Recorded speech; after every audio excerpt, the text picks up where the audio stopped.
jërë ngeen jëf yéen ñi jàkkaarloog seen i télé di seetaan émission jàkkaarloo bi choc de la semaine la ñuy tàmbalee Charles Faye ak xew-xew ba am assemblée nationale xeex moo amoon assemblée nationale ba Mary Teuw Niane di jaar ngir ñu nattal ko budget laaj ba nag mooy ndax yaakaaru leen ni jot na ñu ndëppal sunu assemblée nationale bi bu ñu gisee jëf ju ñaaw jooju nga xam ni am na fa Charles Faye. waaw Der waaw dina rek assemblée nationale lu ñu fa gis keroog gis nañ ko fii gis nañ ko feneen gis nañ ko ci àdduna bi c'est pas quelque chose qui est nouveau wante dafa am loo xamante ne ci assemblée nationale il faut que aussi ñu xam ko parce que assemblée nationale tam dafa am benn culture ah. L'assemblée nationale boo xoolee lu ñu ko tabaxee tu as l'impression que tu es quand même dans un théâtre. C'est d'ailleurs la forme théâtrale de l'expression populaire boo ko xoolee il y a celui qui joue maanaam koo xamante ne dafa toog di jano ak ñu koy déglu kuy wax dafay jouer ñu toog di ko seetaan di ko déglu. c'est une scène. loolu mooy assemblée nationale il y a un grand maître qui disait que l'assemblée nationale est quand même l'endroit de l'architecture morale parce que da nga am l'hémicycle nga am yeneen salle yoo xamante ne le comportement du député day ute en fonction des salles dans laquelle tu es quand tu es dans une salle comme celle-là boo xamante ne moom la ñuy gis mais c'est le théâtre du regard, c'est le théâtre de la participation. Mais pour avoir un théâtre de la participation, faut-il que dans le fond et que dans l'argumentaire nga xam lu ngay am lu ngay wax am ay arguments yu lay may nga mën ko wax ak yu demee noonu. Maintenant quand il n'y a pas de débat de fond dans un pays comme le nôtre. Arrête de perturber. S'il te plaît, c'est exactement ce qui s'est passé. Charles, tel nga commencé son mais c'est exactement ça, c'est un débat de fond. Oui. Le débat de fond à l'Assemblée. Débat de fond amul suñuy dëkk. C'est quelque chose qui nous manque terriblement aujourd'hui. Il n'y a pas de débat de fond, il n'y a pas de débat d'idées. Les gens se tapent dessus tout simplement parce qu'on n'a pas d'argument. Lii moo fa feeñ. Alors Birima, votre enseignement supérieur la woon ministère ba nga bokk la te nee nga ma teewoon nga yow lii loo ciy wax. D'abord balaa ma wax ci loolu da nga may ma d'abord ma féliciter mon frère Youssou Ndour ci cassette bu bees bu neex bi mu génnee jox ko Sénégal yi di ñaan yàlla cassette bi dox et puis gërëm ko parce que nag dafa toll foo xam ne cassette boo ko déglu da nga ci jàng lu bari ci àdduna dina la yar dina la yee te woy loolu la ñuy Thione Seck dafa woon woy bu yeetewul ay nax la te cassette bi dafa yeete donc je le félicite ci loolu mu def nga may ma aussi ma féliciter la population de Saint-Louis su betteelu bànneex bi ñu ma bett ci meetingu modèle bi nga xam ni Cheikh Gueye moo ko organisé woon ak seen secrétaire général musuma xam ne modèle mën naa génne nit ñi toll noonu ci biir Ndar ça m'a vraiment surpris donc je les félicite. dégg maa ngi wax lu ma neex seen nekku ci di féliciter les militants du parti social ci congrès d'investiture bi ñu defal Macky Sall te ñëpp noonu du fi am te yàlla def ko fi donc maa ngi gërëm parti yooyu ci seen taxawaay. Der ñaari biir dafa maa métti ci affaire bi xool ki ñuy téye nii xool ko ki ñuy téye nii yaa ngi gis kan la kii xeex bu métti bi nii sëriñ la. loolu mu ci njëkk a gêné man du xeexu député rek mais lii nii kii ñuy téye nii ñëpp di ko gis doomu nit ko baax la sëriñ la te man damaa juddu fekk samay waajur ak suñuy waajur réew mi yëpp wormaal nit ñu baax nekkoon ci réew mi Sénégal ay valeur am mooy day fekk kilifa gu mag yàlla may ko wërsëg may ko doole may ko pouvoir mais mu nangoo am kilifa gëm sëriñam muy kilifa am damay toog sama kër man Birima di borom kër yilif sama kër jur samay doom ñu gis ma may seen référence sama sëriñ dugg si kër mu ni groupe toog ci suuf teg ko ci kaw jàngal leen am naa kilifa man Birima soo nee ba ñooñu may vénéré kooku may ñooñu nga xam ne mooy nit ñu baax ñu ne ci réew ñu leen di vénéré ñu nekk fii di dóorante kurpeñ di saagante c'est gênant man de ça m'a gêné bu ma sañoon assemblée sëriñ sa fa nekk nit ñi ñooy juum ñu leen di jubat den teg ci yoon bu baax nit ñi ñooy juum ñu naan leen li du seen cër ñu naan nit ñi rus leen doomu sët nit ñu baax ñi toog fii rus leen loolu laa doon xaar mais ñoom ñooy dóonte ko peñ ma dégg ñu saaga ndey di jëpp ci seen i diggante ça m'a gêné ce jour là sëñ bi xam nga li ñu génne nii du dara ak la fa xewoon c'est comme ay bëy xam nga bëy yoo génne dugal ci benn kii ñu mais ñi mérito sa salaire ces députés là dañoo yàpp réew mi parce que ñun xam nga tu me diras que assemblée bari am na xeex ñu li suñu valeur ñii c'est la représentation de la nation sénégalaise ñun dañoo jël suñu xaalis bokk naa ci jël suñu essence dugg ci dëkk bi campagne xeexal leen pour ñu toog fii nekkal ñu fa am nañ beneen jot bu ñu fa def lu di doonte campagne yi li mooy wane ne amuñu benn idée di doonte campagne yëpp di ko génne ni xool lii rafetul dara jarul li ci àdduna te nag naa wax leen xam nga li nu mel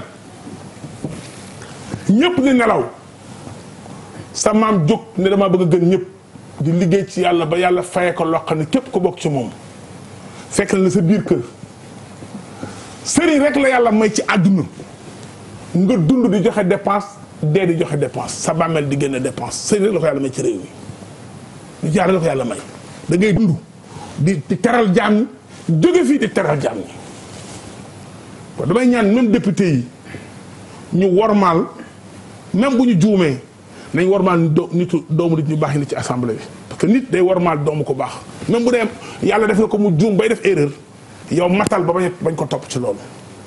beneen bi am assemblée nationale DER. lan moo ko tax a jóg lu ñu doon def voter loi. voter lu ñu war a doxale réew mi. enseignement supérieur. ñii ñoo war a yedd étudiants yi bu leen génn fi teg ay xaar ñoo war a yedd étudiants yi lan la ñu war a waxtaan ne bu leen yàq nangam. mais ñii ñoo woon ñi étudiants yi sax ñu leen tane. étudiants yi ñu leen tane donc moi j'étais très déçu dama ko fekkee xam nga damay dem assemblée tey rek maa ngi woon assemblée. li gën a garaaw assemblée gis nga gis ñu ëpp làmmiñ dox ci réew mi nii ci député yi duñ ñëw assemblée est-ce que xam nga ñuy voté budget bi nii motu sax 100 personnes. am na boo xam ne 54. dama ne ñoom ñu ngi may seetaan xam nañu man damay ñëw assemblée di seetaan vote budget bi tey ña fa nekkoon tey ci ngoon ñu doon voté le ministère de la pêche ña fa nekkoon ba ñu 60 députés. le matin ñu doon voté ministère de l'environnement ña fa nekk amatuñu 80 députés sur 160 nangam députés mais y a problème. dëgg la. ñun population ñoo war a yeewu waxanteeg suñu député yi ñu revenir en tête développement. xeex baaxul. adduna bi kenn wératul ñëpp a feebar ba pare ku deer la ñuy xaar boo fi dóoru nit mu sentam dee sa loxo looy wax. dégg nañ la yàq sa àdduna yàq sa àddunay doom nga dóor fi sëriñ taalibeem gis ko xolam jeex mu dayaay ci mbedd mi agressé mu indi beneen toole ci réew mi nañu xoolaat suñu bopp te yeddante suñu bopp te jox cër ñi ñu war a jox cër te doon benn ñi nga xam dañ leen war a jox cër aussi ñu xam seen i valeur xam seen bopp ba toog fi ñu war a toog ba kenn la teg leen yàpp. dégg nañ la comprendre nañ la merci beaucoup Birima alors Papis Diaw ci xew-xew bi ni mu ko waxee. ñu xoolaat ñi ñuy fal. dama bëggoon ñaari affaire laa bëggoon très rapidement. fii Birima autant je suis d'accord que dama bokk si ñu rus da ngay rus déjà boo ko xoolee mais assemblée dafa nekk ce qu'on appelle uniformité. c'est-à-dire amul religion. amul couleur. amul appartenance que nga nekk sëriñ nekkoo sëriñ que nga nekk yaa xam loo mën si doon une fois nga dugg dans l'assemblée yor drapeau député du Sénégal yaa ñi ñëpp a yem bu ngeen génnee foofu nag après ku nekk def lu mu gëm ak lu mu xalaat. beneen affaire mooy il est vrai on a parlé de la récurrence des incidents ci assemblée yi.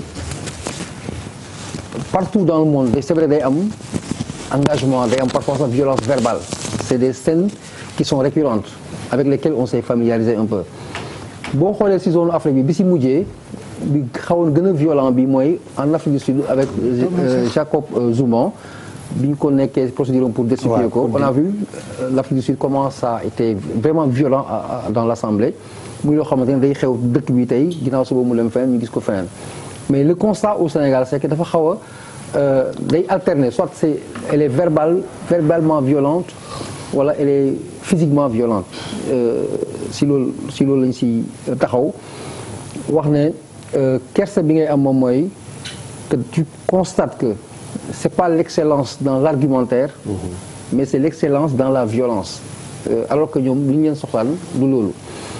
Démb je réfléchissais quand j'ai compris qu'on allait en parler ma ne dafa am benn affaire bu doy waar xam nga député moom mooy kii organiser une société parce que société loi moo koy organiser. La loi elle est faite pour organiser une société.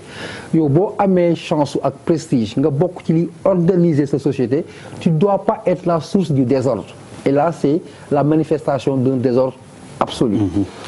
beneen mooy li nga xamante ne moo wékku ci wàllu prestige ici chacun de nous am na benn xaritu député benn mbokk député cousin député papa député yaay député.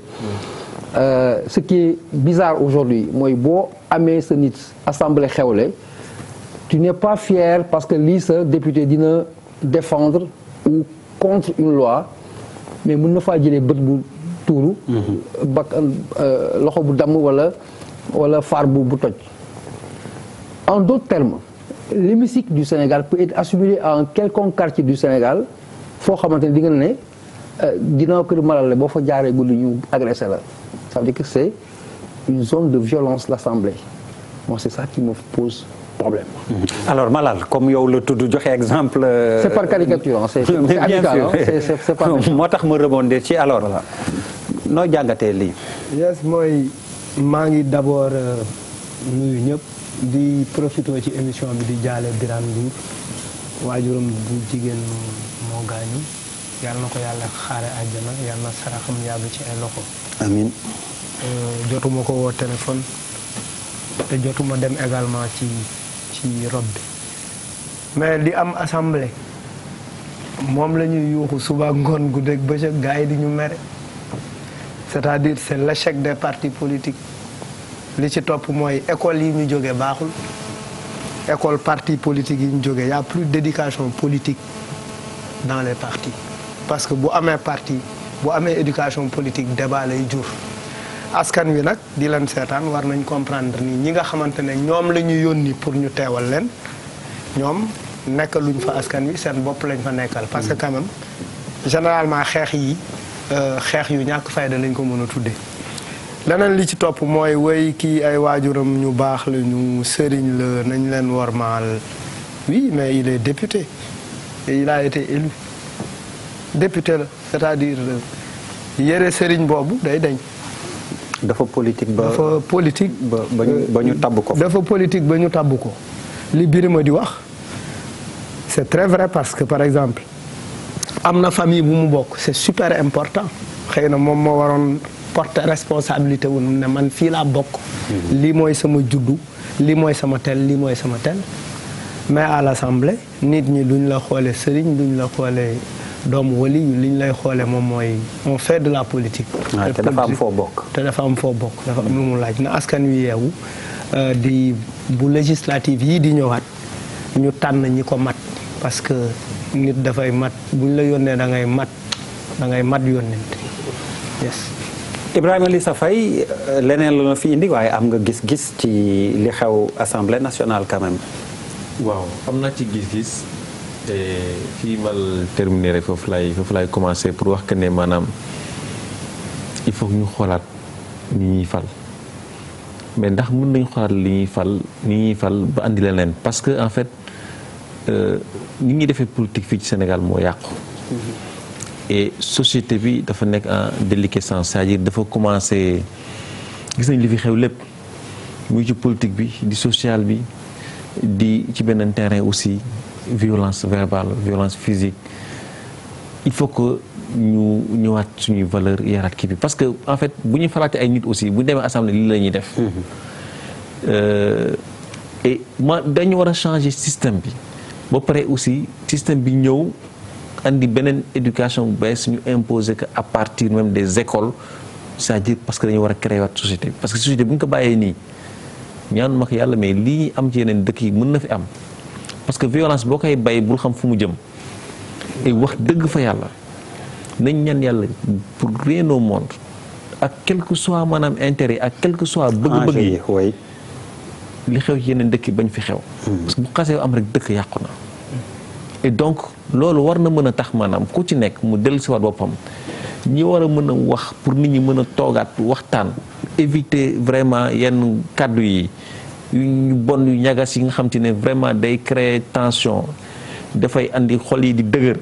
ñu bàyyi ko parce que xol bu dëgër baaxul. et wax dëgg fa yàlla bu li xew assemblée moom ngay dégg ci rajo yi chaque jour et damay interpeller chaque fois sama confrère yi ma ne nañuy éviter jox nit ñi parole ñuy wax lu ko neex. parfois di jàll ci ay wax kàddu yoo xam ne tegginuwul. dinañ ci dikkaat léegi ak li ñu bëgg a waxtaanee ci thème bu njëkk bi buuba xaw naa la fàtte ba tour de table bi ma toon moo tax ma da nga ñëw rek toog yaru nag looloo tax alors yow apparemment non waxuma loolu yow moom doo dem ba xeex nag quand même def li buuba. non en fait du problème du xeex sax donc déjà maa ngi nuyu gars yi. c'est di remercier fi Malal yëkkatee rek nit yi nga xam ne tiis bi nga xam ne dal na ci kër gi aussi. manifester nañu seen sympathie et tout di jaale sa bopp mais di jaale ñëpp. loolu c'est important di gërëm ñëpp aussi ñi nga xam ne de près ou de loin vraiment yëg nañu seen taxawaay ça c'est important. Bon pour man en fait en réalité lii du assemblée du assemblée parce que xam nga boo nee déjà bu ñu focaliser wu ci xeex beeg affaire yooyu ñu ngi wax assemblée boo xam ne moitié députés yi sax nekk ñu fa pour voter ay loi c'est vrai. pour voter ay budget c'est le premier problème. que ce soit le pouvoir ou l'opposition c'est-à-dire que ça veut tout dire li ëpp solo mooy que suñu koppar yi nga xam ne moom la ñu war a dépenser nga war a toog fenn ñu fay la ñu lay fay par mois mais ils sont sur le terrain aussi bien le pouvoir que l'opposition ñëpp a ngi politique faaleetuñu ko c'est-à-dire que aujourd'hui man mii nga xam ne damay fal te kooku am doole kii yore carte bi si lan lay sukkandiku pour fal nit que ce nga nekk opposition wala pouvoir moment bi ñuy voté budget bi nga war a xam ni moo tax ma lay fay yow nekkoo fa te ne nga opposition nga bokk yaa ngi ci terrain bi nga déserté siège boobu nga xam ne moo tax ma lay fay nga dem defi politique sans pour autant nga expliquer ma pourquoi li nga nekk ci terrain bi gën a important que li ma lay fay xam nga loolu quand même loolu dafa doy waar lii du assemblée lan moo tax nit bi di dugg ci politique su fekkee ni ñun mënaguñu am le dessus sur parti politique yi ci assemblée nationale ñi may njëkk a interpeller mooy les sénégalais yi nga xam ne ñooy choisir nit yi ñu fay teg am na ñu bëri ñu nekk député ñoo xam ne dañ leen tànn ne la yow yaay nekk député liste yi gars yi di joxe ñoom ñooy tànnal seen bopp diw moo nekk premier diw moo nekk deuxième ñun choisir ñu leen gars yi ñoo leen choisiral seen bopp.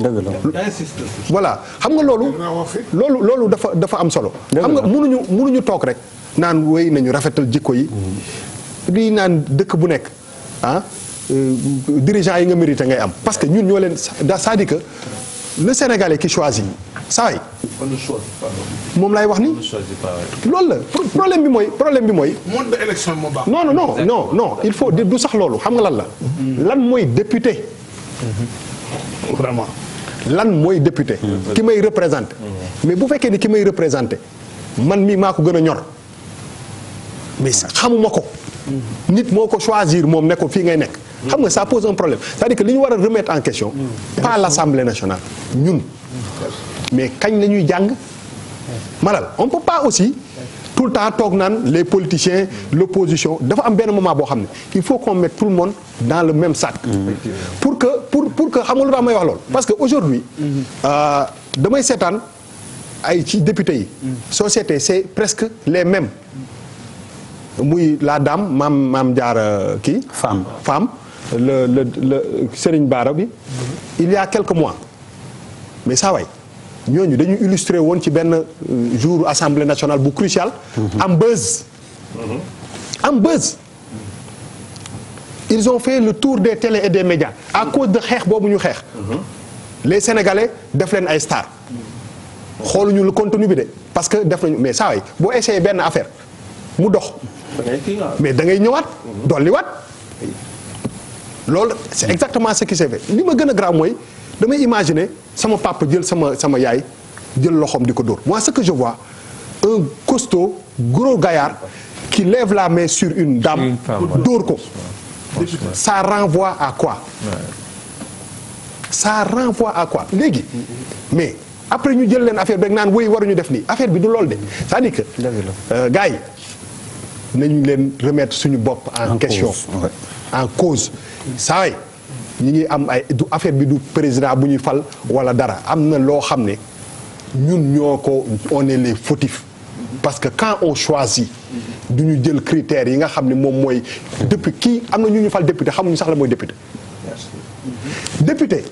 député Sénégal boo jëndal oto 80 millions su mu waay jox ko privilège yooyu yëpp mu am décalage entre voilà entre am ko non attends rek waaw non attends entre niveau de vie am xam nga le député doit être représentatif de ses concitoyens ñi muy représenter c'est-à-dire que damay gis député bu dem màkk ça renvoie à dem màkk def ganale bijoux yi or yi dugg na fii génn na fii wane seen bopp mais man mi la fal dama naan mais kii il est tellement décalé tous ces leaders politiques là qui ont déserté l'Assemblée nationale pendant que ñuy voter budget yi mais ils nous doivent des explications c'est-à-dire que il faut que nit ñi xam dara ça y lu ñu naan lu raamoon ci début bi ñu ignorer ko c'est-à-dire que aujourd'hui quand on regarde tous nos potentiels leaders là politiques nañu leen xool seen di acte d'aujourd'hui moom mooy déterminer comment ils seront demain et ça c'est important pour man Assemblée nationale beneen affaire bu ndaw bi ma war a yokk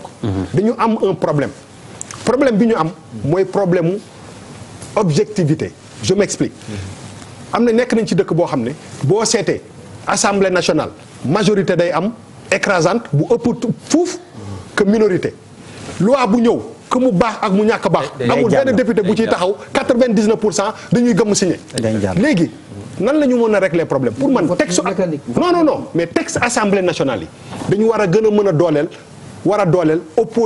député opposition pourquoi non attends moo ne non waa mais xaaral Birima xaaral non Birima xaaral waaw bàyyi ma expliquer bàyyi ma eggali rek dama ne pour tëj rek dama ne xam nga pour mu équitable ki ñàkk doole et loolu du ñii rek dañ ko war a régler à partir de maintenant il faut qu'on donne plus de temps aux plus faibles mais moo andi problème bi sax. mais xaaral rek parce que affaire en réalité soo leen amee 150 députés ñii nekk 110 nga mën a bëgg a jël temps de parole yi wala yooyu nga tënku ko ça peut créer des frustrations je pense que sur les textes il faut que le plus faible moom mooy opposition bu mu mënti nekk muy régime bii muy beneen régime si avenir bi ñu jéem a aussi essayer régler ba nga xam ne parce que dans un pays où les médias publics où tout ce qui est public est détenu exclusivement par le régime qui gouverne nit ñi amuñu accès à la télé nationale amuñu accès à la radio amuñu accès au journal kii boo xam ne ñun ñëpp ñoo ko moom si hémicycle bi la ñu mën a exprimer wu il faut qu'on leur donne le temps de s'exprimer il faut pas aussi nga tëg leen ci benn boîte ba muy créer yenn frustration yi alors normalement benn tour de table la choc mais Papis ak Birima pour une minute vraiment man fii Papis c'est que fi buuba daanele foofu laay jël pour rek rebondir si loo xamante très rapidement waaw ñu ngi koy waxtaane Sénégal depuis un certain temps dafa nekk sax à la une tout le monde en parle le système mais li muy wax ni lii mooy système bi c'est ça le système en fait voilà la pertinence moo boobu ñu ko génnee le système mais le système là il va continuer parce qu'il arrange le système tu sais pourquoi parce que le député ñoom demuñu jëli ko parce que il est pertinent jëliñu ko parce que il va orienter la loi ou déedéet ils l'ont pris parce qu'il fait leur affaire quand tu fais le jeu de la comparaison nga dem dans les démocratie exemplaire entre guillemets un député il a tellement de boulot qu'il est assisté il a un cabinet dafa am cabinet parce que liggéey bi dafa colossal mais ici un député il est aussi libre que moi il peut rester mais 6 mois sans bouger parce que il n'a rien à faire man moo tax ma ne système boobu gars yi jël temps yi di ko wax les politiques et tout ça c'est tellement pertinent mais malheureusement contenu bi mu am ak profondeur bi mu am ak signification bi mu am les gens n'iront pas jusque là-bas quand boo xoolee pour parler du système pour mu am neutralité quoi parce que je suis ni pour l'opposition ni contre l'opposition wala avec le pouvoir yenn segment yi wala yenn orientation politico-judiciaire yi bu su taxawee état bi day taxaw système bi da koy changer rapidement parce que ça fait son affaire mais dafa am ay constant ay niches yoo xamante ne on n'y touche pas parce que ça renforce et ça pérennise un peu ce même système Papis. Qui est incarné merci Papis je ne regrette pas li mu la joxaat parole parce que li nga wax nii je propose que ñu def ko thème une prochaine fois jaar nañu approfondir vraiment li mu wax Birima yow tamit pour une minute pour qu'on passe au thème principal xam nga Sénégal wax naa ko fi waxaat naa ko tant que changé système bi ñuy fale député nii lay mel. day ko dem liste nationale xamoo ko boo wootee par force nga koy wooteel il faut ñu def ko liste par département. département bu ne di fal ay député nga xam ne ñun dañuy tànn comme ni mel ni maire di mel maanaam ci commune bi nekk candidat ki nekk candidat ki nekk candidat waa département bi di la jugé mais nga jël benn député def 50 personnes liste nationale ku wooteel Papa Sow parce que mbokkam sax wooteel na te xamula mais système bi moo baaxul tant que sans système bi ñuy voté dañoo bëgg député bu nekk am contact direct ak la population ñu xam ne yow suñu départ suñu gox ñun ñoo la fal yaa ngi fa nekk ba dul dara ñu ëpp ñu dindi la fi noonu la tubaab yi fale loolu am fépp ci àdduna bi beneen bi xam nga man aussi damay def assemblée dafa am koo xam ne dama jël ak kii pour le remercier muy Serigne Dakar comment il s'appelle Abdoulaye Matar oui il a demandé des excuses publiques non loolu gën a ndaw voilà un monsieur il est tout le temps à l'Assemblée il est présent dans tous les votes te du fa jóge ba keroog muy jóg muy jeex te day jël parole moom la avec un député qui est en Gambie là Kori Diouf ak une dame de l'opposition qui s'appelle Fatma Diop c'est des députés qui sont excellents vraiment surtout le Serigne Dakaru mention spéciale à lui parce que kilifa la moo na toog ne man kilifa la moo gën a kilifa ñi toog seen kër ñëwuñu mais nga yow opposition bi nga xam ne de après général contre opposition moo war a feeñal li état bi def xam nga xaaroo ci un député de Macky Sall que mu attaqué un ministre de Macky Sall bu nax sa bopp bien que man fa laa bokk mais opposition sax nekkuñu fa ils sont pas sur place. Birama dégg nañ la kenn nekk fa ci assemblée personne. merci beaucoup merci alors ñu jàll ci thème bu njëkk bi code des communications électroniques voté nañ ko mais coow lu bëri daf ci tàbbi ak mun nañ jàpp li ci ñuul ci li ñu dégg ngeen jot a wax yéen ñi professionnels yi ci yëngu article 27 bi la may fàttali Ibrahima Lissa Faye moom mooy président appel kuréel gi jabootee éditeur ak professionnels yi yëngu ci wàllu presse en ligne lu ngeen di ragal ci loolu ndax dégg nañ ñu jib ni ay kàddu censure liberté dootul am ak yu demee noonu lu ngeen ciy ragal article 27 bi waaw en fait liñ ciy ragal der mooy que ne lu article 27 bi wax article 27 bi dafa jox ay pouvoir ñii di opérateurs yi ak autorité de régulation bi. muy ARTP. non dafa tudd ARTP. ARCEP lay tudd. da leen jox pouvoir boo xam te ne maanaam dañuy mën a. def ce qu'on appelle des mesures de gestion du trafic. si y a congestion par exemple mu am màggal Touba kii bi xat kenn mënul wootee wala connexion mënuñu ko utiliser des trucs comme ça ñu ne dañu xañ Dakar. yóbbu fii wala par exemple nii dañu tëj robinet bi te aussi it dafay mën a may opérateurs yi par exemple nii ñu xool par exemple taxé gën a def maanaam ay forfait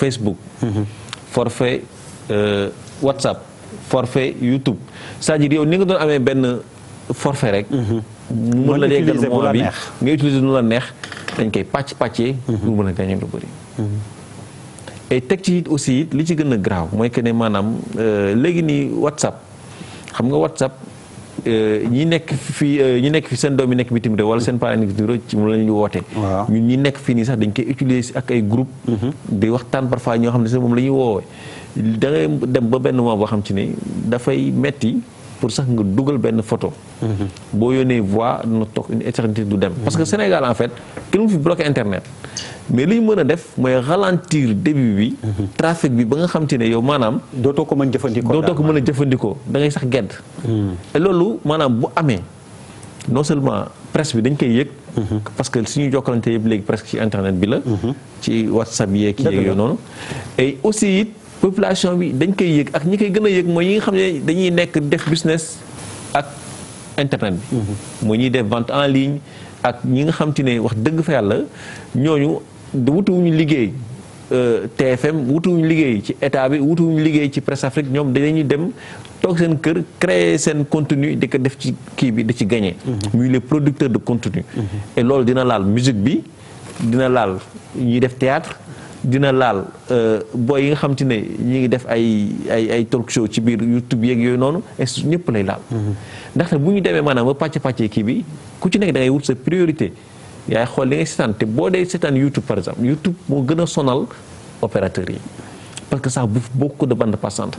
da ngay xool léegi sax léegi nit ñi karatuñu série yi.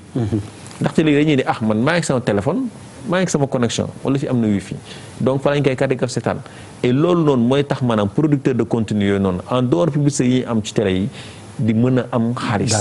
di mën a am dara léegi buñ ko maanaam yokkee début benn kii yi nii day tax ñoom nit ñi temps bi ñu doon def di ko seetaan duñ ko mën a defet parce que duñ mën a supporter coût bi.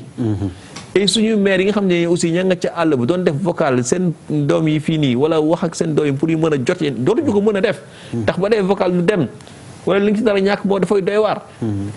et donc wax dëgg fa yàlla ñun kuréel yi ñu nekk yëpp doon wax ci mbir mi li ñu doon ñaan yàlla rek mooy maanaam ñu amendé dernier alinéa article 27. et loolu noonu méttiwul parce que code bi bëri na loolu te code bi baax na wax dëgg fa yàlla. mais li ciy ñuul mooy article 27 boobu et dañu leen doon ñaan yàlla doon leen saaxu parce que kat ñun ñëpp njëriñu ñëpp lay doon. njëriñu population bi ñëpp lay doon.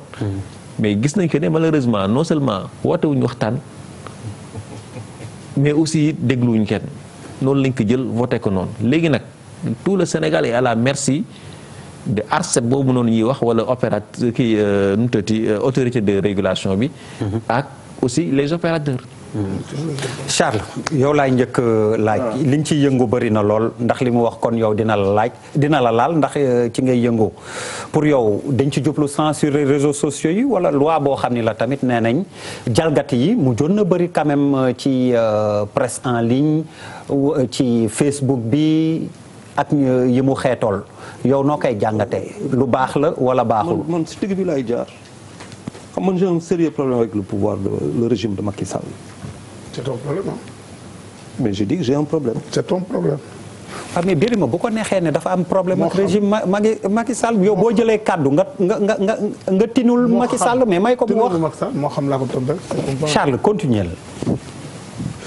Sérieux problème dafa am ay ton liberticide yu doy waar des décisions yoo xamante ne fu ñu koy jëlee à 3 mois d'une présidentielle daf ma xaw a jaaxal xam nga DER alternance première alternance Sénégal téléphone yi ma ko banque la junjee keroog. waaw wax dama ko denc. ma ko indi. Yaya Jammeh lan moo ko yóbbu Gambie c'est pas les réseaux sociaux. oui. contribuer aduna day dox. non j'ai un sérieux problème bu fekkente ne tey xam nga que Sénégal boo génnee sur la côte nga génne Dakar génne sur la côte là le front maritime ngay dugg si biir plus ngay dugg si biir plus ngay perte en 4G di dem en 3G di dem ba 2.5. waxatuma la tey boo war a télécharger mooy lu muy wax loolu si bande passante combien les infrastructures xaalis bu ñu fa duggul. mon gars n'oublions pas qu'on avait le RTS bu ñuy commencé avec sunu grand boobu bu newoon PS fàtte naa turam qui est l'un des monuments kii fii en termes de télécommunication fàtte naa grand Alassane Dialy Ndiaye bu ñu xoolee tey fu ñu toll ni alors qu'on était la première infrastructure romb Maroc di ex aequo ak Afrique du Sud waxuma yeneen dëkk africains yi lan leen mu saraw je ne peux qu'avancer le véritable problème qu'il y a aujourd'hui dag may ne léegi man le gouvernement va décider lan laa war a lire lan laa war a gis lan laa warul gis lan laa war a def et ainsi de suite il appartient à ce gouvernement qui a un rendez-vous avec le peuple dans 3 mois de dire comment ça va se passer pour que d'ici 3 mois ñu régler benn affaire boo xamante ne assemblée moo ko voté mercredi assemblée bu ko voté mercredi député yi ñoo tax fi di doorante si biir te ñuy voté benn loi de 4 079 milliards par rapport à un budget national ñi ni duñu dem foofu ñuy def lii mais dans quel pays on est dans quel pays nous sommes ça veut dire quoi ça veut dire que tey bu ñu toppee lii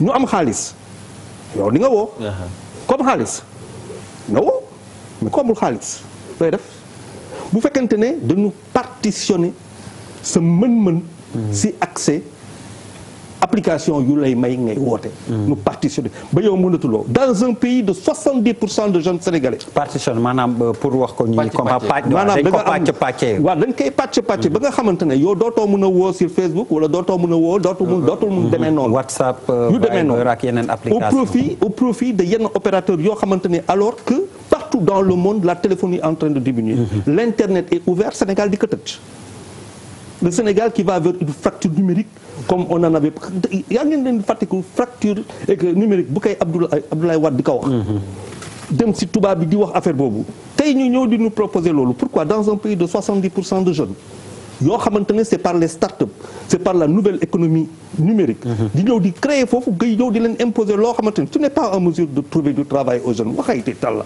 boo ko mënul nga dem sa yoon keneen ñëw jël dëkk bi et puis à l'avance man si dëgg bi laay jaar je ne suis pas quelqu'un qui est contre ni quelqu'un qui est pour les vérités je vais les dire n'en déplaise et que ça dérange c'est le cadet de mes soucis. Alors Papis yow donc yow loi bi baax na baaxul ndax censure bi ñuy junj ni moom lañ ci jublu ndax yow loolu nga gis buñ déggee Charles c'est tout à fait ça.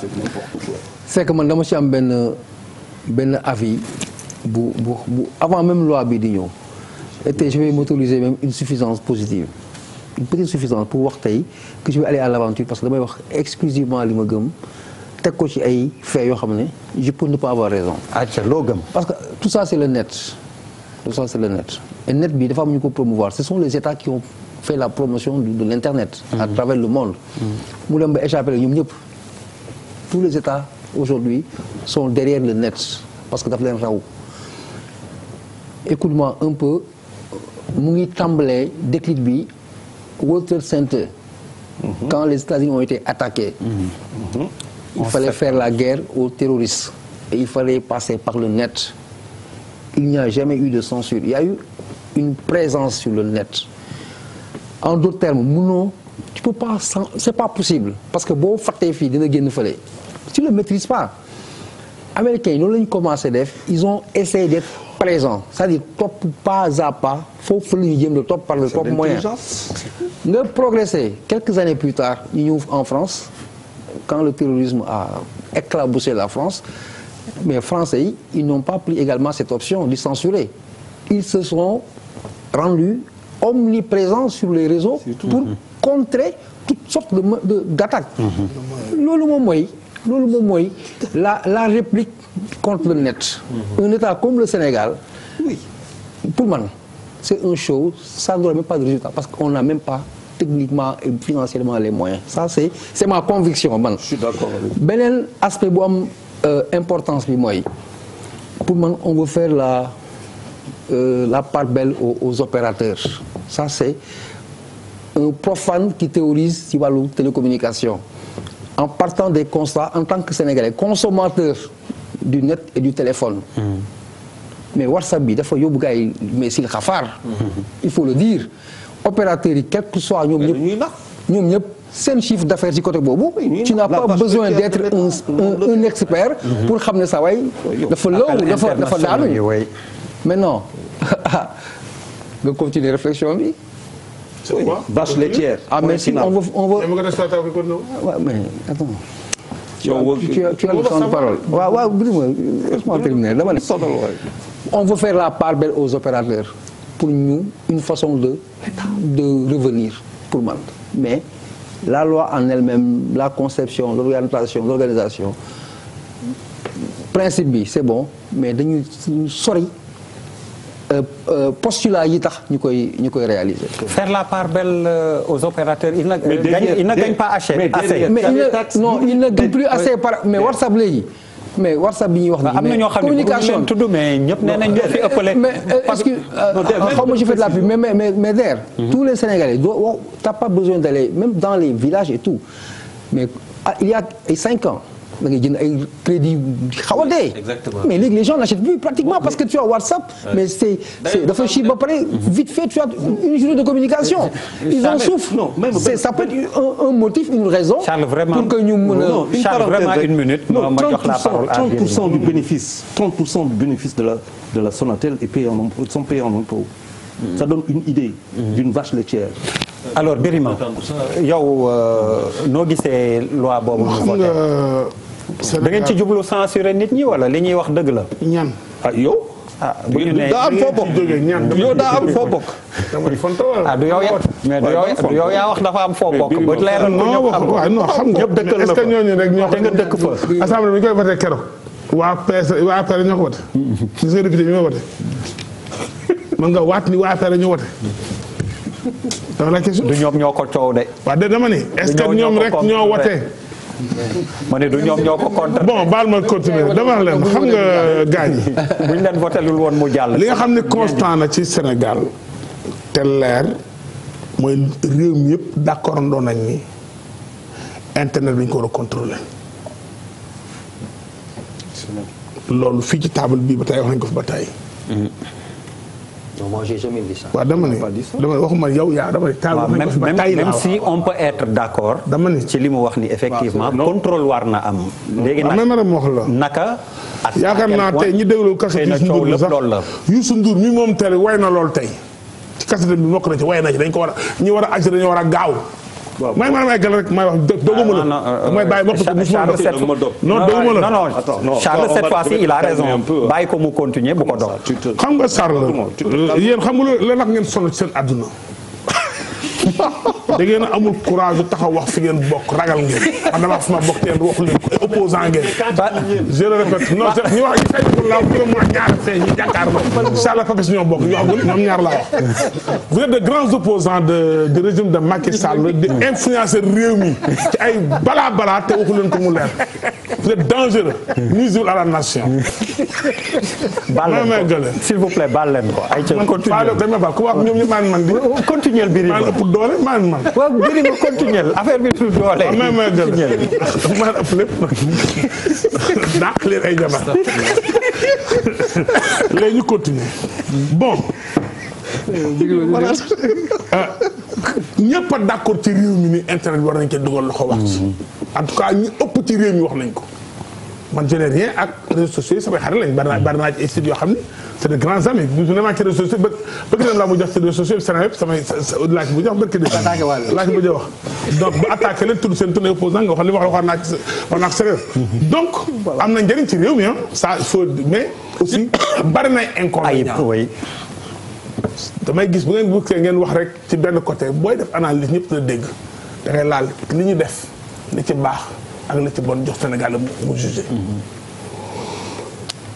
bis bu nekk ngeen gis ci réseaux sociaux yi je prends le témoin de Bouba Ndour mi ngi nii ma ñaata yoon nga lire ci lan la Bouba Ndour am na doom rek lañ bind ci réseaux sociaux Sénégal ëmb na biig wasi na lañ ko bind la bul wax dëgg si ko mais loolu bind nañ ko est-ce que dëgg la man mi di wax ak yow toog naa sama kër sama njaboot di waxtaan ñu ni Birima Ndiaye recherché par la gendarmerie biñ ma koy mujj di wax maa ngi toog ak le colonel de la gendarmerie mi may dégg le colonel Cissé dans son bureau ñuy waxtaan ñu je suis recherché par la gendarmerie ak ñeneen ak ñeneen ñaata père de famille la ñu détruire ci àdduna bi ndax benn nit bu taxaw mécontent rek taxaw yàq nit ci benn minute comme ça ñaata nit boo dee xool xaay bi rek doo xool opportunité affaire bi mi ngi ci wuy mais aussi réew mi dafa toll foo xam ni quand même internet bi mais réew yi ëpp doole ci àdduna bi dañoo contrôler seen internet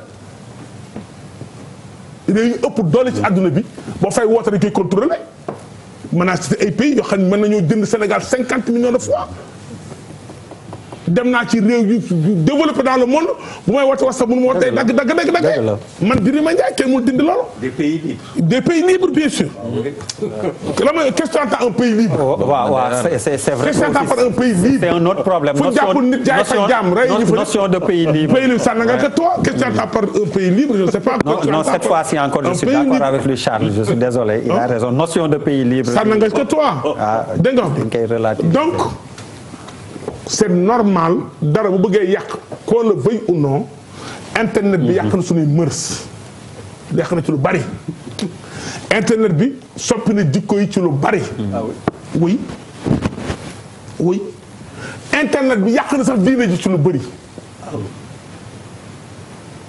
néew ma nag lépp dafa ñu wax dafa suñu bopp je dis lu bari lu mel ne lu amee ci réew ñëpp di laaj nañ ci dugal loxo mais dañuy xool ay voies mooy mën a jàpp teg ci loxo maintenant ci débat la jëm def nañ lii suba ñu def leen si mais man dama d'accord pour ñu régulariser mais internet Sénégal bi nag quand même trop c'est trop.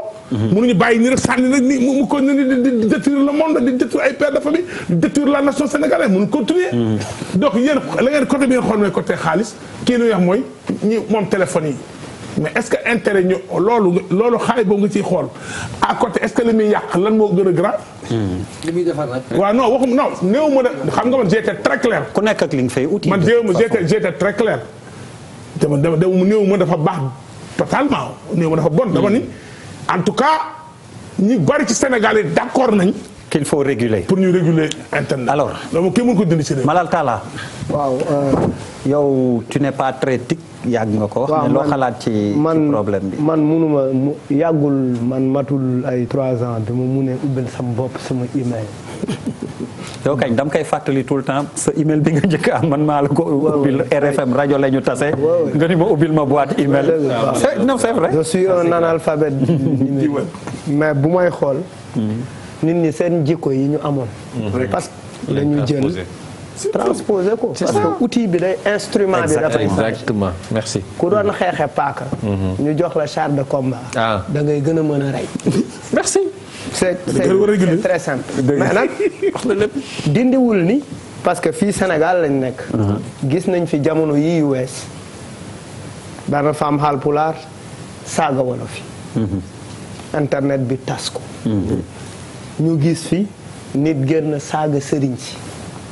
nit génn ne président dinaa nangamtaan sax yooyu quand même dañ ci war a taxaw. régler ko c'est très important. dëgg la parce que dëkk bi quand même du marché c'est pas la pagaille il faut que ñu régler loolu ba mu leer. ba pare ñoom ñiy liggéeyee jumtuwaay yooyu lan mooy seen tolluwaay lan mooy seen xam-xam lan mooy seen xam-xam ak instrument bi ni mu sensibiliser ni mu sensible. fan lañ leen war a yemale il faut que ñu contrôler organiser. parce que man barki démb rek am na ab journal bu fi bind ci sitam Malal Talla tuxkatu yamba bu mag bi nana nii nana dama am njaboot. man dégg naa fi si Bouba Ndour ay mbir yu doy waar Birima ainsi de suite yooyu aussi yu ñu war a régler la mais restreindre mais contrôler ne veut pas dire restreindre des libertés. parce que bu ñuy xool bi ñu fiy liberté bi ñuy bàyyi Karim Wade guddi boobu di ko yeb avion mu jëm Qatar 2 heures de temps la internet bi fermé. loolu nit ñëpp seetlu nañ ko. mais ñoom Ibrahima Lissa Faye mii tamit. ñoo bindoon ni Lamine Diack jox na Y'en a marre xaalis. te boobu du dëgg.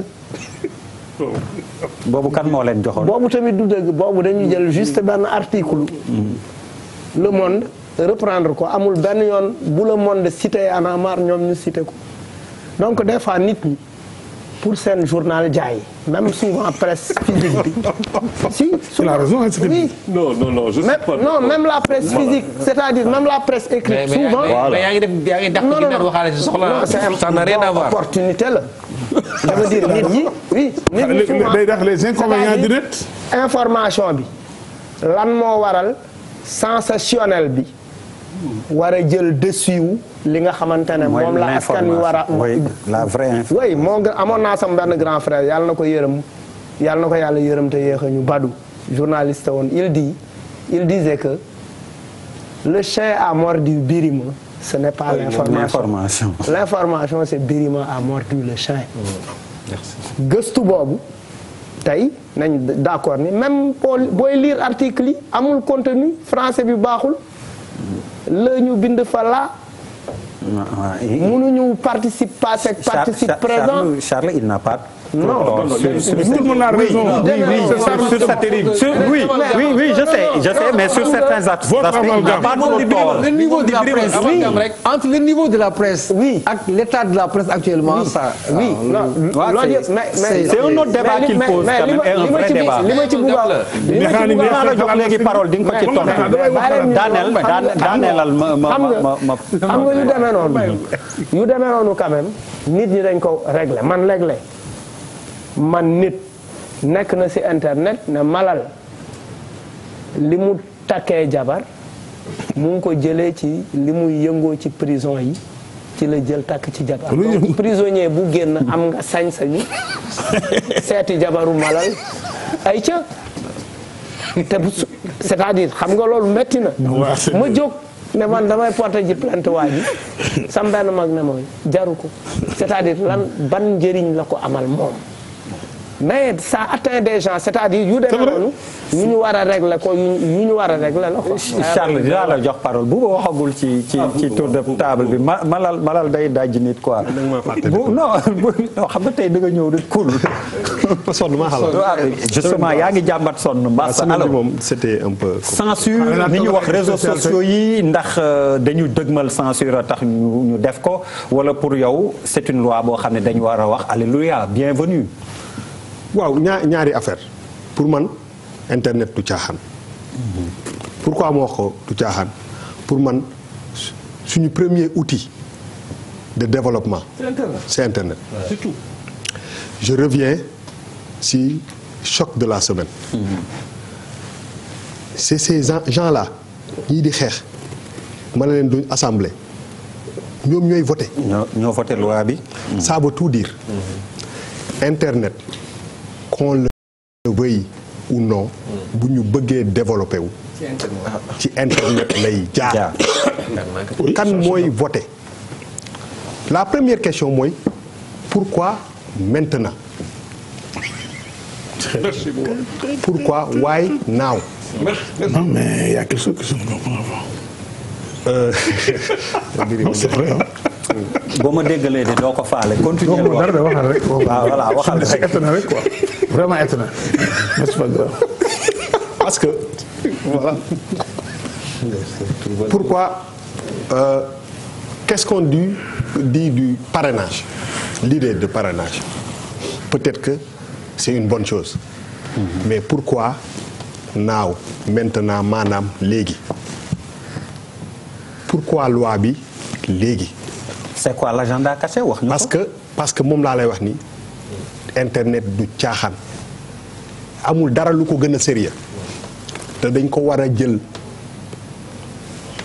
neneen du benn loi bu ñu voté moment bi nga xam ne les presque les opposants les plus virulents sax sont en dehors en tout cas de l'hémicycle ñu ngi ci àll bi ñu kii ko parce que gis nga lépp li nga xam ne dafa mel ni contrat pétrole wala gaz wala dara bu ñuy signé lépp lu nga xam ne dafay impacter suñu ñun waxuma ñun sax ñun suñu voilà suñu wàll passé na lépp luy impacter suñu avenir ak suñuy doom bu ñu koy jël dañ ci war a seet lu bëri dañu nekk ci dëkk boo xam ne dañu nekk ci situation bu particulière dëkk boo xam ne dafa am ay réalité diine am na fi ñun ñëpp dañuy damoo ni li am Sénégal amul fenn waay ñu am ay socle ñoo xam ne il faut ñu comprendre loolu même le pouvoir religieux il faut ñu comprendre leen importance su internet que lii kenn mënu ko téye ak say loxo dafa mel ni géej buy ñëw nga koy jéem a arrêter ak say loxo kenn mënu ko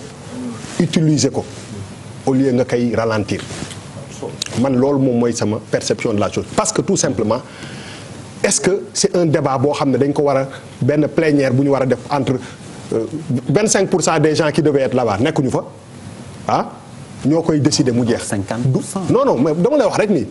pour te dire que c'est très très important pourquoi ñu choisir moment bi pour le faire. xam nga lépp lu waay di def nañ ci seet ak sa tëraayu bàmmeel bu ñu jël yenn décision yi nga xam ne dafa nar a changer lu bari.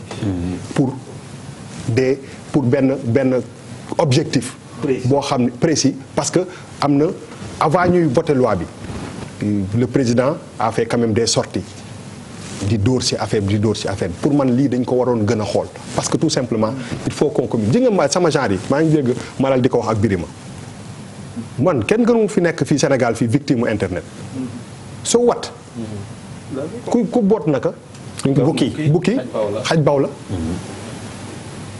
ji nga liberté d'expression que mu arrangé ñu ak ñu arrangé ñu que nit ki saaga que nit ki wax dëgg dafa bokk ci ne àdduna di doxee il faut qu'on soit prêt à encaisser ça parce que li ñu war a def kañ moom mooy que est-ce que force bi rek problème bi loolu moo koy régler déedéet nous tous on a des responsabilités est-ce que on met assez de moyens ci suñu njàng si suñu tàggat suñu ndaw yi man su ma amee sama ay doom ma ne sama doom bi de am na foo xam ne ci li ma ko yaree bi mu juddoo ba léegi est-ce que tal nañu suñuy doom est-ce que tal nañu yar est-ce que dafa bëri ñu jël loolu yëpp teg ko ne bu ñu ralentir aujourd'hui ki amul saa yi di bëgg di communiquer mënul jënd crédit moo am mais léegi kooku nga gën a sonal.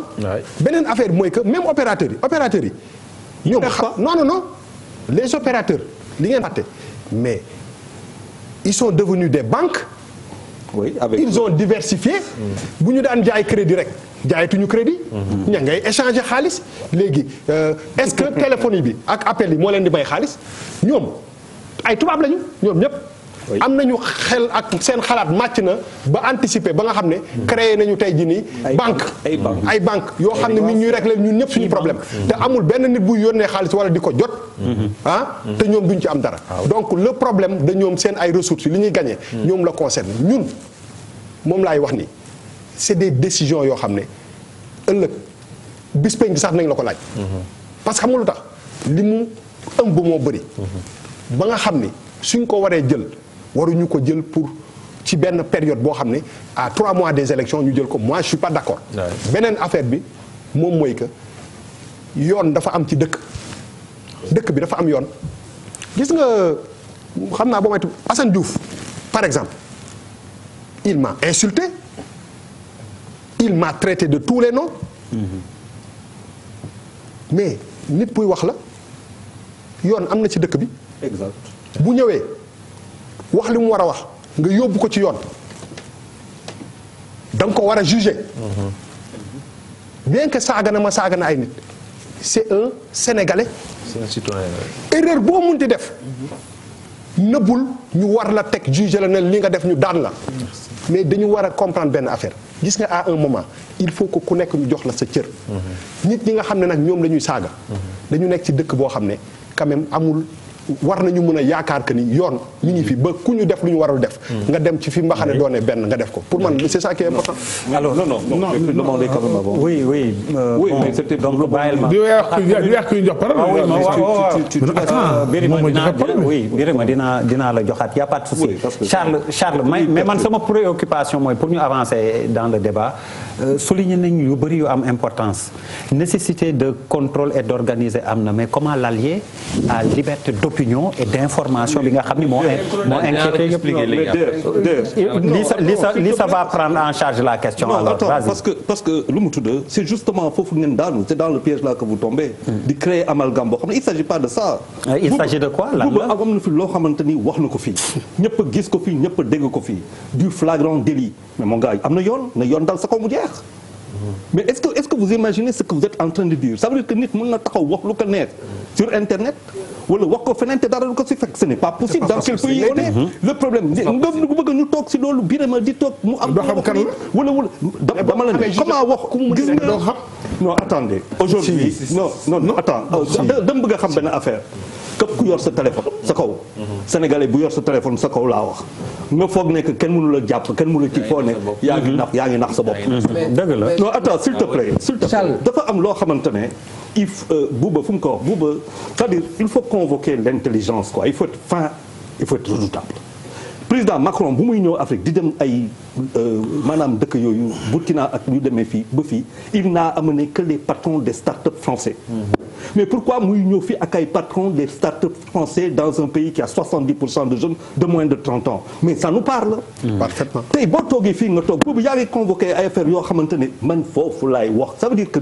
suma intelligence yëpp doit me servir à pouvoir proposer du travail aux hommes le travail on ne le voit pas il est là tous les jours sous nos yeux si on peut pas voir ce travail on dégage d'autres le font il faut dire la vérité jaar si dëkk bi tey boo toogee nga xool suñuy doom combien de start-up ont été créées rien que dans la gestion yaa ngi wax sànq affaire lu mu tudd le morceau respect de Youssou Ndour très bien est-ce que tu sais combien de start-up d'applications sont en train de travailler dessus ak ay jeunes ñoo ko porté mais jamais il n'aurait pu avoir cette chance bu fekkante ne technologie bi lu muy laaj tubaab bi duñu ko mos a jox fii la ñu toog ñu dénoncer suñuy bàyyi di dénoncer lu mu tudd le transfert des technologies ñuy toog fii di wax Senghor am sa fameuse phrase très célèbre par rapport à lu mu tudd nos matières premières et ainsi de suite pour la première fois on se retrouve avec une intelligence artificielle qui est verte qui est comment dire horizontale exactement comme notre structure comme notre société tubaab yi dañ leen di bës ci kaw domaine boobu amul benn tubaab boo xamante ak loo mënti jàng ay algorithme la c'est des mathématiques point final da ngay mën nga def lu ngay def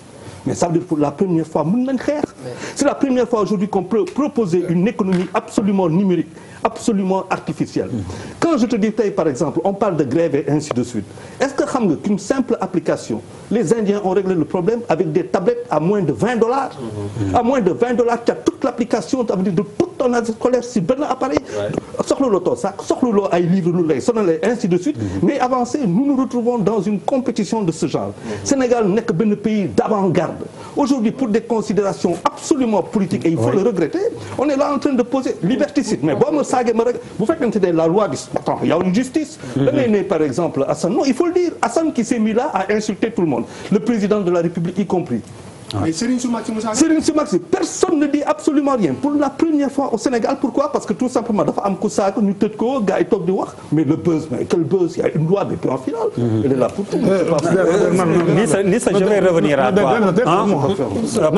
Papis non s'il te plaît Papis. oui il y a tu as la parole vas-y. boo bëggee ñu. je ne comprends pas. Birima tu es venu cette émission a changé complètement. Birima nañ ko seetaat soo bëggee ñu seetaat ko comme tu disais léegi fii non su bëggee nañ ko seetaat léegi fii. si ça te dérange. kay animer émission bi à ma place. alors c'est pas ton rôle. je donne la parole à Papis. Je la prends avec plaisir. soo ma continuer kii je coupe ton micro. vas-y Papis à toi Papis. c'est que xam nga li ma la wax sànq moom moo ñëwaat un peu boo xoolee mooy bi may wax l'histoire des États-Unis la France xam nga c'est ay exemple parce que dafay éclairer lu bari donc les gens ne sont plus au stade de la censure c'est-à-dire que da ngay nekk une présence contrôlée xoolal je vais aller plus loin il y a eu un problème d'écoute ñoom dañoo dépassé ay censure parce que xalaatoo di wax ay censure dans une démocratie di censure les gens c'est que xalaatoo ko sax d'ailleurs ñoom dem nañu ba toll ne dañoo soupçonné ne les gens sont écoutés da ngeen di yëddu def ko benn scandale mu nekk un problème mais mondial. nit ñi foofu lañu toll moo tax ma ne il faut qu'on revienne à des proportions beaucoup plus pratiques ñun dañoo ndaw trop par rapport ak fi ñu bëgg a dem sànq ma la wax lu am solo. bi muy wax ne jikko yi ñoo dañuy support lañu transposé dëgg la c'est tellement vrai que parce que xam nga ni doo judd rek ne wee rek jël ordinateur non doo judd rek commence ordinateur da ngay màgg commencé xool di dox am ñu lay yaree boo demee ba dajeeg ñi ngay daje gaynde xam ne dafa la war a lekk boo dajeeg ordinateur da nga war a xam ne dama am lu ma ci war a def ak lu ma ci warul def c'est ça l'éducation qui revient on peut repartir sur nos bases et ne pas se mettre à dos développement nit ñi dañoo toll ci jamono développement c'est extrêmement important on peut pas s'en départir c'est pas possible. alors Birima à toi. man xam nga déjà da ngeen di lëndëmal xelu waa Sénégal kan moo leen wax ni dañ mais internet moom la banque yi doxe moom la Sonatel di doxe kan ban loi yow dama na gën loi teg fi ñu lire ko première chose en tant qu'animateur loi bi war na génne mu ne dàng fii ñu lire ko nit ñi xam li ci nekk. waaw dafa bëri. non mais dama article bi indi coow. non waxuñu loolu article waxuñu lépp. non duñ may ma wax la may ma wax d'accord waxuma yow. waaw dëgg la bu ko dog man dama jaaxle sax ba léegi ma lay faral nga may attaqué dama ni non kii loolooy rôle dama ni waaw may loolu moo ñëw leeral li ngeen di wax nii ne moo ne ci yow Charles xanaa da nga fàttali ne da ngaa gouverner Sénégal 12 ans. non. maay wax ak yow. ah moi je suis libéral. non pas 12 ans. maay wax ak yow déglu ma. 18 ans xam kii tu es. 18 ans bu 18 ans mais ton président est libéral. dama waxuñu loolu. bokkoo ci nguuram Ablaye Wade nga bokk yow Charles Faye. waaw wax ko Sénégal ñu gis ko. j'ai été chef de cabinet. waaw dégg nga kon déglu ma wax li may wax bu dofloo réew mi nekkal nit ma wax ak yow. dafa mel ni mosoo bokk ci nguur. nga gouverner réew mi 12 ans. lii yëpp nekk fi nga nit pat ba tey ngay wii si mel ni xamoo la xew ci réew mi nga nax Sénégalais yi on est dans quel pays bi nga yàq Sénégal ngeen def lan neex mu jëw ngeen taxaw ne léegi di jeunes yi naan internet bi kenn laalu ko nañ la wax li xew wëy dafa am ay pàcc ci biir internet bi yoo xam day jaxase réew mi yooyu lañ bëgg a contrôler wax leen réew mi wax leen di ay Sénégal ngeen wax ñu xam comprendre la ñuy wax daa bëgg ngeen bañ a nëxal xelu Sénégal mel ni dañuy jël internet ci réew mi yëpp ne ko bloqué ko booy liggéey boo nekkee sa bureau di liggéey passe dootu baax boo nekkee c'est pas vrai du loolu c'est faux loolu mënul nekk dans un pays. bëgg a couper internet le 24 février. Non, dama ne loolu déjà loolu ça n'engage que toi. quand même Charles. loolu ça xam nga lan moo gën a bon. xiif nguur ba gëmatoo yàlla loolu daal Charles. namm nguur xiif ko ba gëmatoo yàlla doo soxla yàlla gërëm. non c'est la vérité. loo contre nit ki man nga ko contre opposant dem ci réew mi mais day wax lu nit ñi mën a jariñoo bul jéem a naxal xelu nit ñi. kan moo mën a téye internet di ko ngeen taxaw fi naan oui internet ça avance le monde mais on le sait dañu ko gën a xam. Sénégal mën na bàyyi internet te banques yi liggéey na télévision yi def internet avion yi dox ci internet banques yi dox ci internet. dafa am ay pàcc yu ne ci internet yu intéressé nit ñi tey jaxase réew mi loolu la ñuy contrôler léegi. wax na ko Sénégal yi mu leer. mais bu la wax Sénégal loo xam ni nekkul ci li nga am te yow ci Charles nga xam ne da ngaa fee nekkoon defoo fi lu baax ñu jëlee la fi gëmal yàlla. voilà merci. Ibrahima Lissa donc ni mu ko doon waxee ñaari nécessité yu jàkkaarloo la ñu am donc contrôler organiser nee nañ nécessité la nangu nañ ko mais face à niñ ko waxee éternelle question liberté d'opinion ak liberté d'information bi nit ñi di ragal. xam nga der en fait moi je pense qu'il faut qu'on soit beaucoup plus sérieux ñu comprendre li nga xam te ne moom la ñuy dund nii ñu jéem a trouver des solutions. Actuellement Sénégal dañuy dund loo xam te ne maanaam il y a une inflation normative. C'est-à-dire il y a beaucoup de lois pour régler benn affaire kese. Or affaire bi muy réseaux sociaux yi internet de manière générale sànq biir ma dafa def ay amalgame yu garaaw réseaux sociaux mooy ñoom Facebook ñoom Twitter ñoom WhatsApp ñoom Instagram yooyu. presse en ligne bi. mooy ay ñoom Seneweb ñoom Dakar Actu Presse Afrique Actu Sen ainsi de suite donc il faut nga xam ne dafa am réseaux sociaux am presse en ligne. je le sais. benn léegi lu tax mooy dafa am inflation normative boo xoolee wàllu loi sur en fait la société numérique. Le 25 janvier 2008 la ñu adopté 4 lois. La loi sur les transactions électroniques, la loi sur la cybercriminalité, la loi sur la protection des données à caractère personnel et la loi sur la cryptologie. Et loi yooyu noonu yëpp day encadrer maanaam jëfandikukaay tout ce qui est numérique ak yooyu noonu. Loi sur la cybercriminalité dafa régler benn partie problème bi. Loi sur les transactions électroniques régler aussi beneen partie. Loi sur les données à caractère personnel bi waral ñu taxawal mettre en place la commission de protection des données personnelles muy CDP aussi dafa régler benn pàcc jiite ko way léegi ginnaaw ñetti loi yooyu noonu yëpp 2016 novembre 2016 ñu def réforme code pénal bi boo demee ci section 4 bi article 400 yi yëpp et poussière yooyu yëpp ça parle que disons de l'activité sur le numérique. Et il y a des dispositions très sévères qui répriment tout ce qui est fraude, tout ce qui est diffamation, tout ce qui est insulte. Donc et cette loi non dama lay expliquer rek. man li may wax c'est juste technique man nekkuma ci. politique donc dama bëggoon wax donc article 27 bi ñuy wax. non justement jaru ko woon. non article 27 bi amul fii place. parce que non seulement loi sur les transactions électroniques réglé na ko loi sur la cybercriminalité réglé na ko loi sur la protection des données à caractère personnel réglé na ko. 2008 te ba pare aussi en 2016 réforme code pénal bi dafa jël en charge lépp.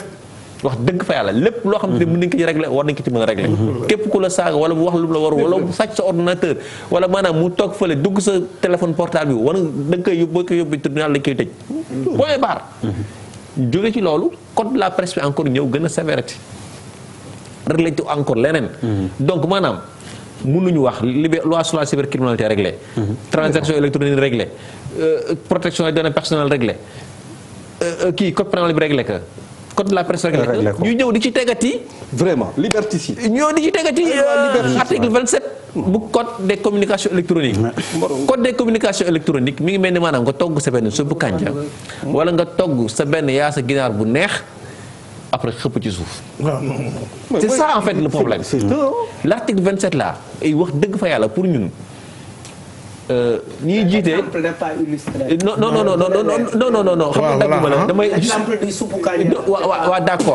waa d'accord mais ba léegi dama la bëgg wax leen ne rek maanaam s'il y a des dérives sur les réseaux sociaux mën nañ ko régler oui sans Il y a des lois. ak code pénal bi ak kii bi te wax dëgg fa yàlla aussi ñun ñi nga xam ne ñoo nekk ci presse en ligne bi mu di appel ñun on a tout compris dès le départ et on a travaillé avec des partenaires avec d'autres pour maanaam liggéey loo xam te ne tey mi ngi ci biir code bi parce que effectivement il y a beaucoup de sites et il y a des gens yoo xam te ne ñu ngi jëm élection te dañ ko gis dañuy créer site pour règlement de compte dañuy créer site pour attaquer kenn kese wala ñu créer site pour def chantage et loolu buñ ko bàyyee ci dëkk bi musiba ba la indi kan moo koy indi loolu. xam nga et loolu noonu buñ ko xeexulee et pour ñu mën ko xeex foog code bi ñu appliqué que ñun bu ñu sentiree loolu dañu daje ñaari yoon benn bi ñu ngi daje en novembre 2014 on a travaillé sur la régulation on a fait des propositions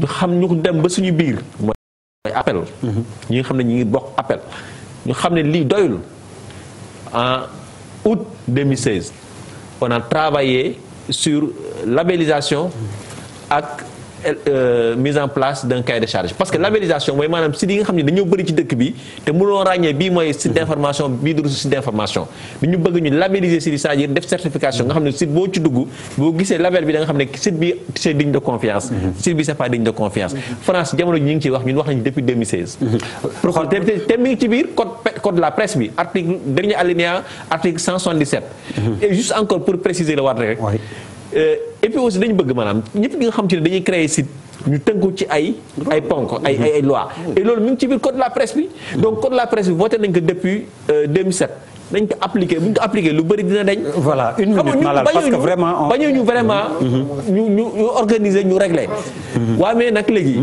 bu ñu organiser ko régler dañ ko teg ci yoon rek. Papis pour une minute je dois passer à la publicité.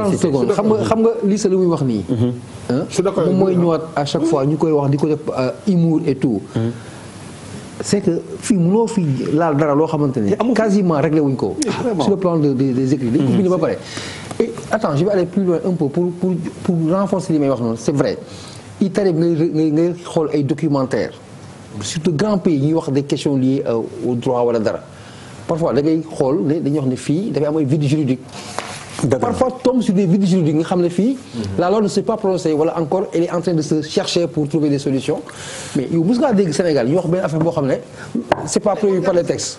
on a les meilleurs textes bu ñu defoon concours mondial de texte Sénégal moom mooy gagné merci beaucoup Papis mais vraiment ñu remercier Ibrahima Lissa Faye et féliciter ko aussi ci 10 ans Presse Afrique yi parce que kii bi mu jiite Charles mi ngi ci waaw mais moom tey moom la ñuy féliciter moo nekk moo nekk à la une 10 ans de Presse Afrique yaa ngi yëngu tey def ngeen don de sang am ngeen suba yeneen yëngu-yëngu yi ngeen di def ñu lay ñaanal ci li nga nekk gën a barkeel page de publicité bi ñu dellu soit pour deuxième partie bi